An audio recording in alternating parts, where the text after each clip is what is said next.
Well, hello everybody. I hope you're doing well. It is September 7th.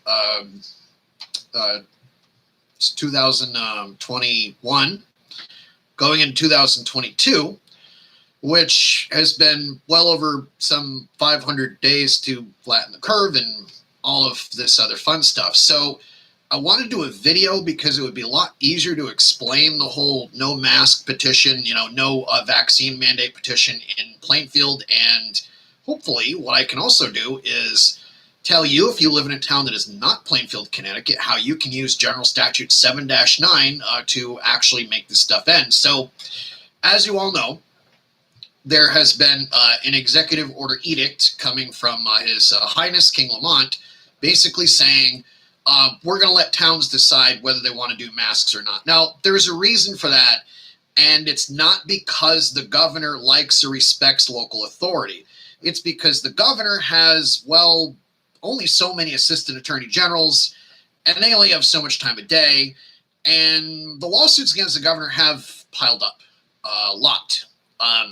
Anyone with a state court subscription, or you can just log on to the state court website just fine, or anyone with a Pacer subscription can tell you, yeah, Ned Lamont's made quite a few people, this plaintiff included, very angry.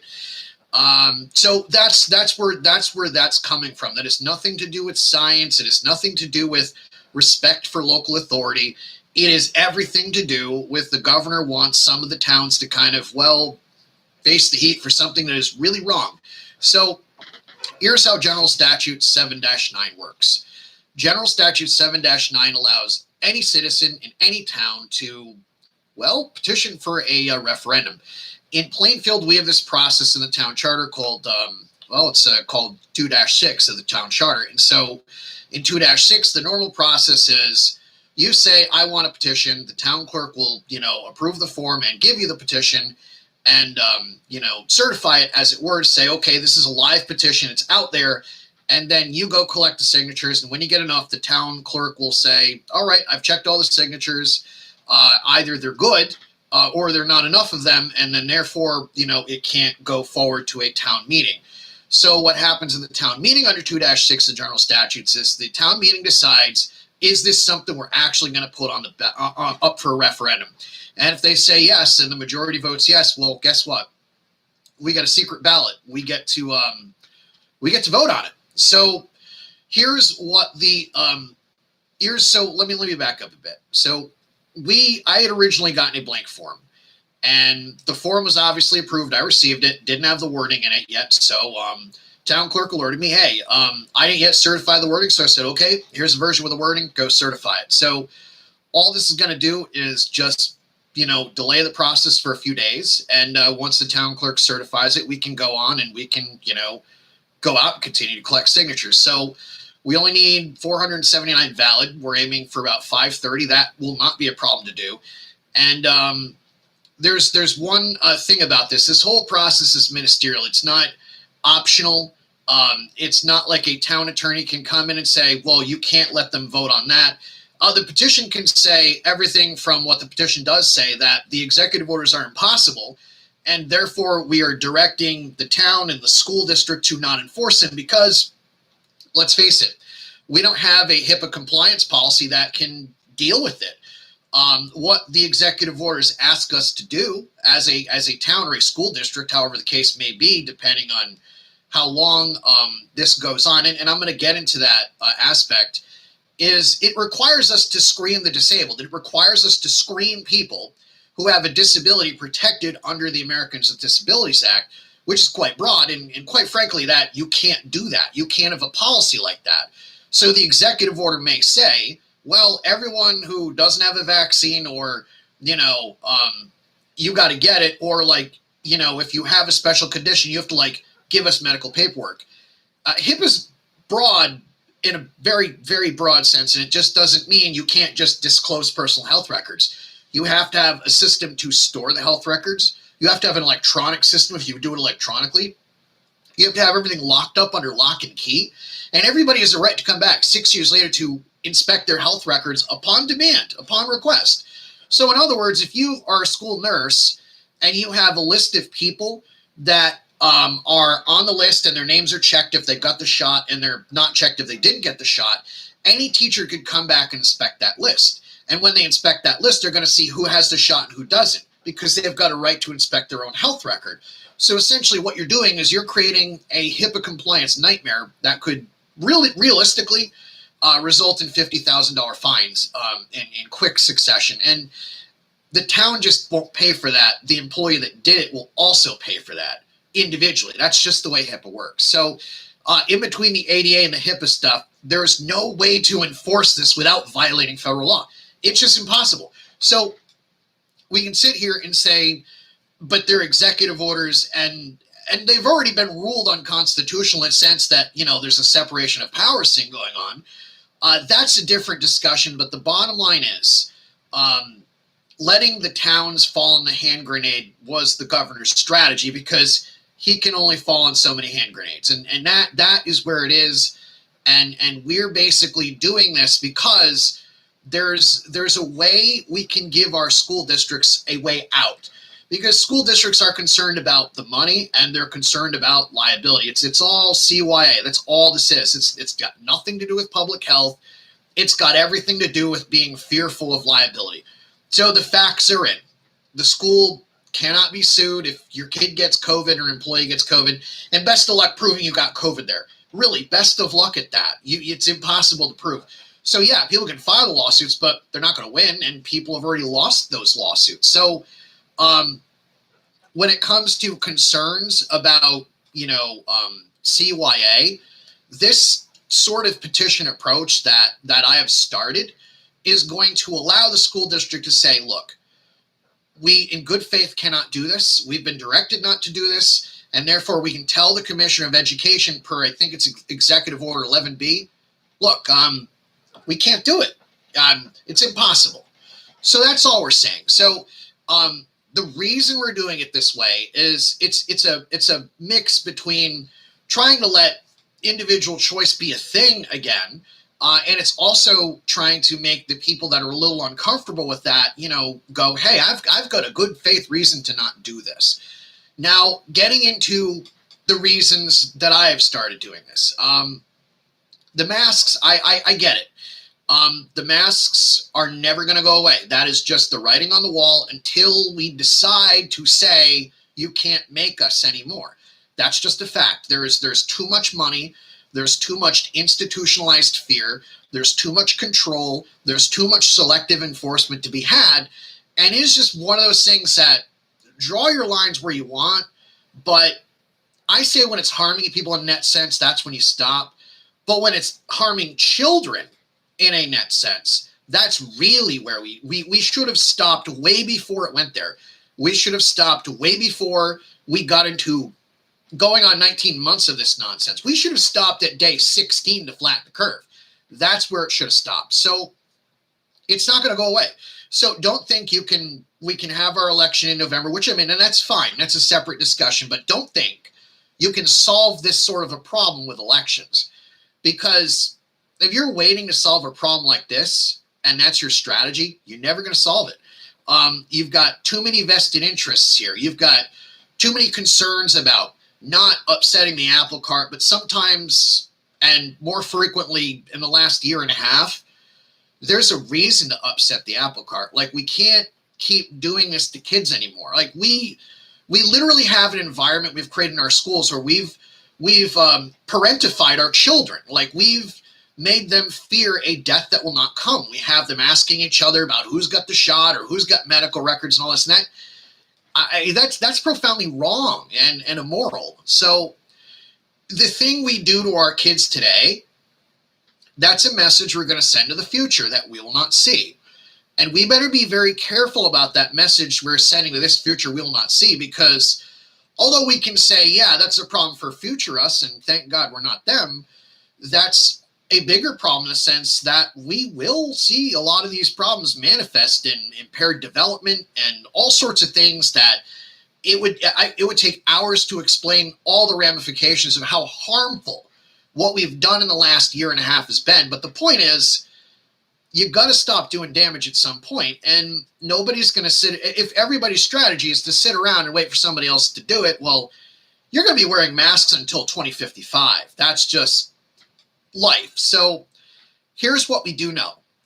We know that there's been no experiment ever done, and this is scientifically irresponsible, to not even try to experiment, do masks in school actually stop COVID.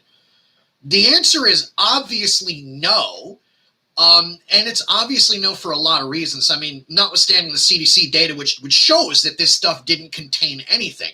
The curve was never flattened. It was clearly out of control, but beyond that, just respect the fact that according to most studies on the subject, a third of adults don't take their regularly prescribed medication, which we're adults, that's a lot. But could you imagine how inconsistent mask wearing would be among kids? Like, if you could just hazard a guess, if you've ever spent any time around kids, let alone remembered how it was when you were a kid.